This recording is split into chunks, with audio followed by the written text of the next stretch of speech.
So welcome to day two. I probably shouldn't say the day numbers. I'm a little bit of a mess right now, but I was just outside checking my little seedlings. So two things I'm trying different today. So I'm trying to make this a really good viewing video for the replay. I'm not using the mic. When I did the replay yesterday, the mic seemed really wonky and loud. So we'll check it against today. So there's no mic, and I figured out how to change the orientation of the camera so I can be horizontal because I want you to see at times during these videos, maybe I'll have it towards my wall easel. This is my amazing view I have right outside my deck. And behind me are the Santa Cruz Mountains. And you may even see a few little hummingbirds popping around. Who knows? Anyway, it's so beautiful. One of the reasons why I wanted to do a YouTube live was so you could see how beautiful, you know, you can get inspired by where you are and all of that stuff. So lots of good stuff. Actually, there's my little bird feeder right there. All right, so today I want to talk to you about, first, let me tell you about my tea. It's always the same English breakfast, but is that the cutest little teacup? And for anybody who is like, what are you talking about? My plan for these lives is to inspire you to be a little bit more creative and get some of your art supplies out and have fun. All of the reasons for these YouTube lives will be for any of my friends out there who are thinking about wanting to dabble in some art or just want a little extra oomph to get them going. That's what it's all about. And I could be throwing some flowers into the mix because I love gardening and I love my tea. So that is why it's tea times, 4 o'clock my time. I'm in California. I'm enjoying my tea and I'm going to chat with you, and then I'll be off to do the next thing. But today I really want to talk about art challenges. And I want to share a story about an art challenge that I did because there's a few art challenges that are going on right now. And art challenges are usually set up either on Instagram or Facebook, and it's like an internet sort of craze, and everybody posts the art they're doing, and it's so amazing. And there's a bunch. There's right now, currently, there is a 100-day challenge. So it's a 100-day art challenge. I don't know what day it is. There's somebody in my Facebook art community, and I think it might be day 48-ish. So you're kind of like halfway through if you're doing it. There is February flower challenge, a 28-day, and on leap year, there was probably 29, which is this year. And then there is October. I think it's called Inktober. That's another challenge. There's so many challenges. There's so many out there. And I just want to talk a little bit about the challenges, the pros and the cons, because some are amazing. And sometimes they cause a little stress. So there's also a way to set up a challenge for yourself. And that is what I did. And I wanted to talk to you about that because if you are needing a reason or something creative, or you're thinking, okay, I want to kind of get going and I'm in like this block, what can I do? You can always make your own challenge. And what I did was, let's see, how long ago was it? I've dated them. Oh my gosh, they were 9 years ago. I created a challenge, and the challenge was I was turning 50 in a year at this time. So I started it when I was 49, and I was counting down till I turned 50. That was the whole reason that I created this challenge. There really wasn't another reason, except I knew that I was getting more and more into my art. And I knew that carving that time was something that I loved doing.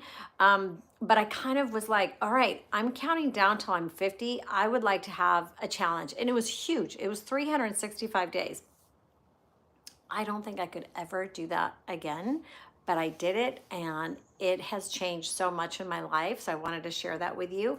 So the challenge was that I would draw. So I found these little pads. So I would draw in a sketch tile. So these are artist tiles. They're 6 inches by 6 inches. And every day I was going to draw something from my garden. That was my challenge. It was April. It was beautiful. it's kind of like now, there was always something in my garden. So I'll show you my first one. I started doing my garden and I really didn't know what I was doing. I was just having fun. This is the very first one I did.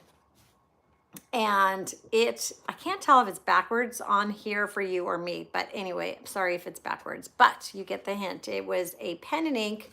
Now I'm like old fashioned. There's no really ink, but it's the Micron pen or the Pitt Faber pen. They're awesome. I love these pens. I use a 05 in the Micron and I use a S in the Pitt.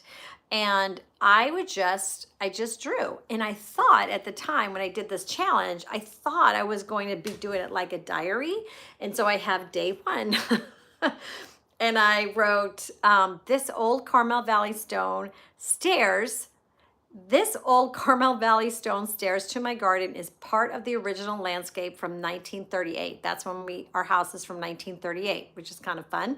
I love it. It reminds me of an entrance to a secret garden and even the days in England and Ireland with stonework and creeping flowers. Because when I was little, I lived in England and Ireland, and I love like secret garden and all these magical, beautiful things with flowers. I'm just fascinated by like history and old stones. So when we bought our house, it was abandoned, a totally another story for another time. But there were these Carmel Valley, which is a beautiful stone stairs, and they were hidden and we like unburied them. And that was my first day. That's what I drew. So I assumed that I was just going to do pen and ink. And then I did, but I'm not going to show you every one of them at all because you'll be like, okay. Like this was day 3. And so it was a little writing, a little thing. This is an agave. And I just wrote this one as smooth leaves and it's a beautiful green color, one of my favorites, and I dated it. That was it. So what happened was, as I was doing these black and white pen and ink pen drawings, I was taking my 30 minutes and I would finish. But what was happening was the time that I was working on these drawings became this like precious time for me. Oh, I can see, oh, do you guys see it? There is a hummingbird flitting around back there. Thank you, Laura. Hopefully I'm saying your name correctly. Thank you. Okay, so anyway, I spent this time and I was doing these sketches and I realized that I actually wanted more. I wanted more time and I wanted to do more on the sketches. So what happened was, let me see if I have any more black and white. I don't. I took the sketches and I started adding watercolor to them. And I really dropped out the little diary entry, and it was different flowers that were happy, you know, whatever was growing in my garden at that time was what I would draw or sketch. So the thought was that it would be something in my drawing. So this is a, oh my gosh, I can't even read my own writing. I'm growing these right now and they're almost in bloom, but this was July. I just grabbed a random one. Montbretia. Montbretia, they're beautiful. And then this was a little rose. This was a little rose. Depending on my day and depending on my mood and depending on how I was feeling, some of these were very elaborate, but they all started involving watercolor.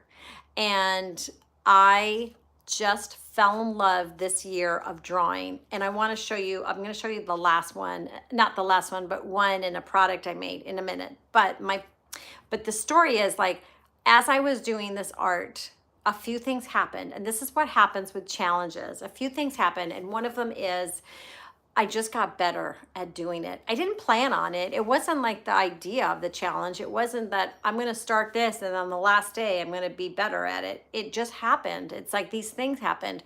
I became better. My hand-eye coordination became better.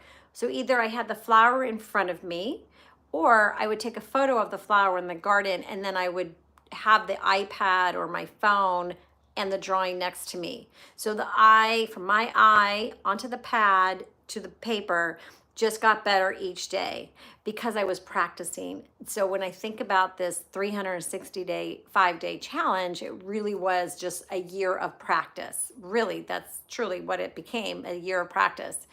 I have to have a sip of my tea, hold on. And I'm loving the birds.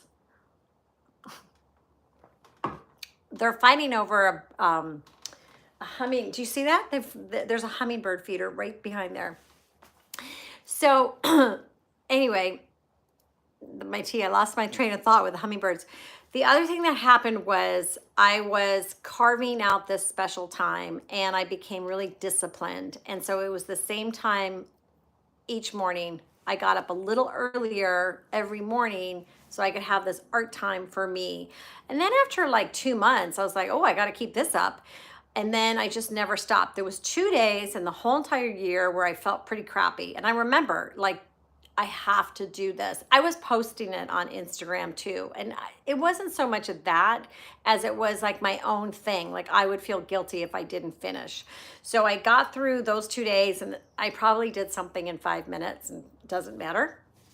But as I was finishing, as I was getting closer, sorry, not finishing, I started falling in love with certain ones. Alora has a great question. How, oh, that one flipped through. I think you said, see, I don't know how to find the thing again. Hold on. Let me see if I can find it.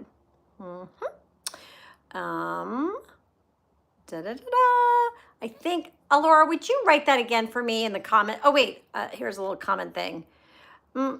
I can't see it. I saw it for a second. I think you want to know how much I practice a day. Will you rewrite it? I'm sorry, it will pop up. I'm sure it will. It did a second ago. This is one of my favorites. This is, if you were on yesterday or you saw yesterday's replay, okay, how often do you practice till you saw improvement? Oh, that is, okay, that you are speaking my language. If I preach anything, well, I preach a lot. No, I don't. But if I do, it's all about the 10-minute practice. I think all you need is 10 minutes.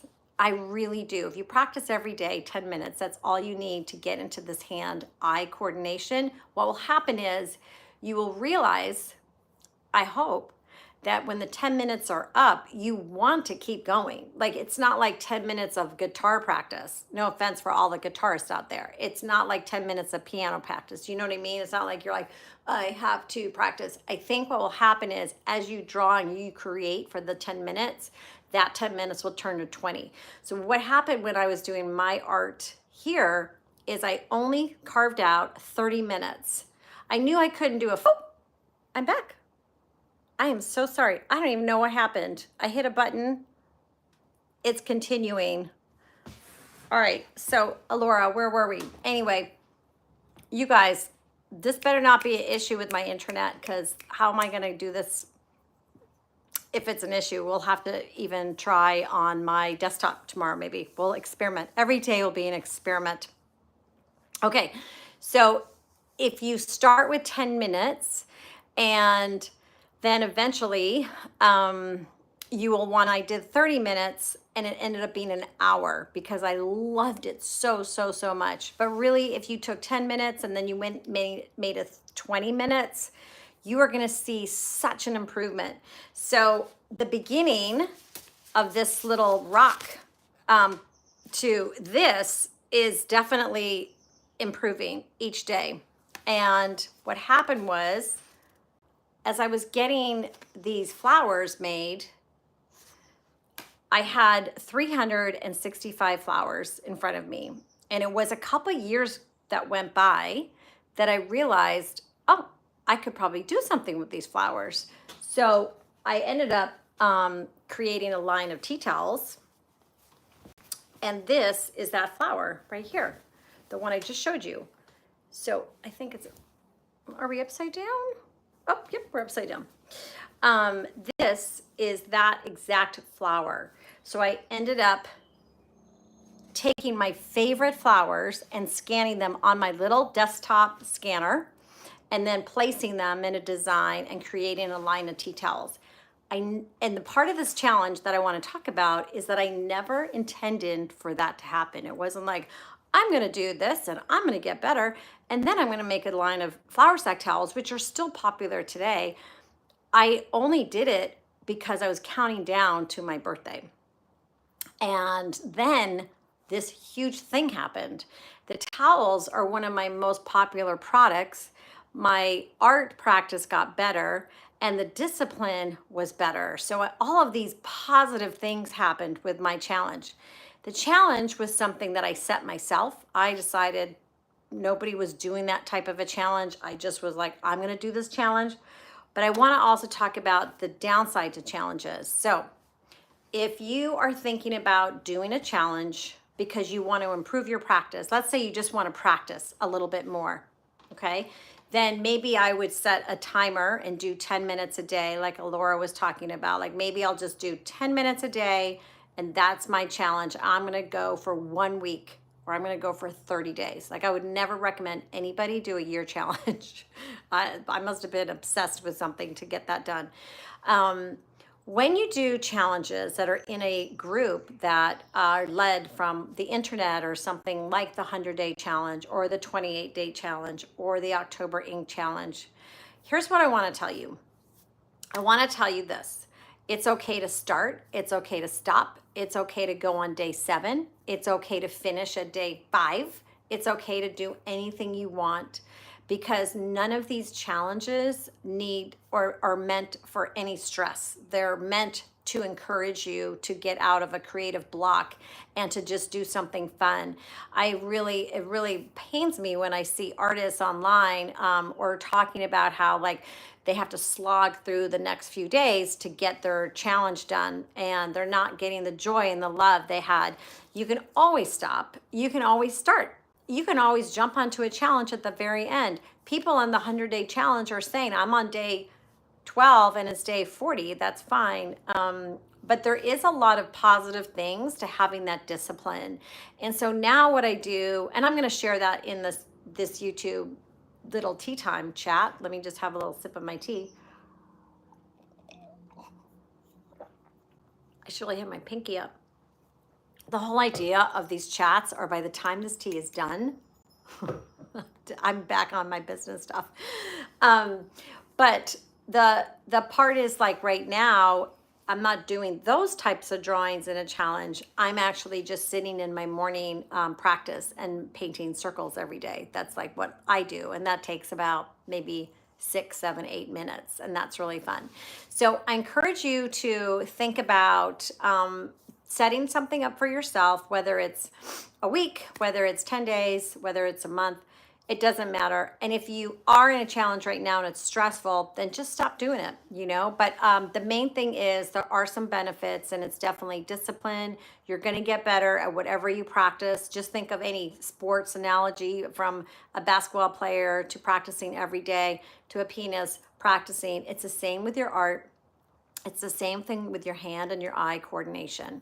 All right, you guys, I am so sorry the internet just stopped in the middle of this. I have no idea what that is going to do to the replay. But I will see you guys tomorrow, and it will be a whole new surprise topic. If you have an idea of something you'd like me to chat about that takes about 15 minutes, let me know. And I hope that when I'm doing these little spontaneous talks, kind of spontaneous, I know the time, but sometimes I'll ramble a little bit. When I'm doing them, it would be really amazing if you even had your sketchbook out while I was chatting away, and you got inspired to create something. All right. I will see you guys tomorrow. Bye. Oh, you're welcome. I'm sorry about the pause and the whatever. See, I'm trying to figure this all out. All right. Bye-bye.